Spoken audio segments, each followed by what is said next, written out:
কি জয়। এই আজকে রথের মেলায় যাবি তো? পাপড় ভাজা আর জিলিপি কিনবো। হ্যাঁ, আমিও মাকে বলবো আমাকে একটা পুতুল কিনে দিতে। তোদের সবসময় এই সব, মেলায় যাওয়া, ঘুরতে যাওয়া, খাবার খাওয়া, এই ছাড়া আর কিছু নেই। কেন জয় জগন্নাথ বলতে পারছে না? আমি চিন্তা বলছি জয় জগন্নাথ। বাহ, তোদের রথটা তো খুব সুন্দর হয়েছে। ও কাকিমা, চাঁদা দাও। চাঁদা না হয় দেবো, প্রসাদ পাবো তো। আগে তো তুমি চাঁদাটা দাও।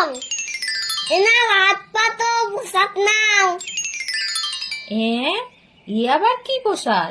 নকুল টানা। ও ঠাম্মা, চাঁদা দাও। আমি তো বুড়ি মানুষ, পয়সা কোথা থেকে পাবো? তবে তোরা এটা রাখ। এরাও ঠাম্মা, তোমার প্রসাদ। ও ঠাম্মা, তুমি তো কত আমসত্ব রোদে দিয়েছো, আমাকে এক টুকরো দাও না। আর বলিস না, বর্ষাও এসে গেল, আমসত্ত্বও শুকালো না। ও, তুমি আমাদের দেবে না বলে ওরকম বলছো?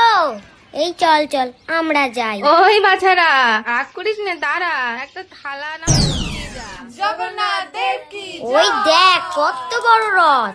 হ্যাঁ তাই তো, আমাদের থেকেও তো বড় রথ। কই চেচি দেখি, চোখে কি নেবা হয়েছে? দেখতে পাচ্ছ না ওই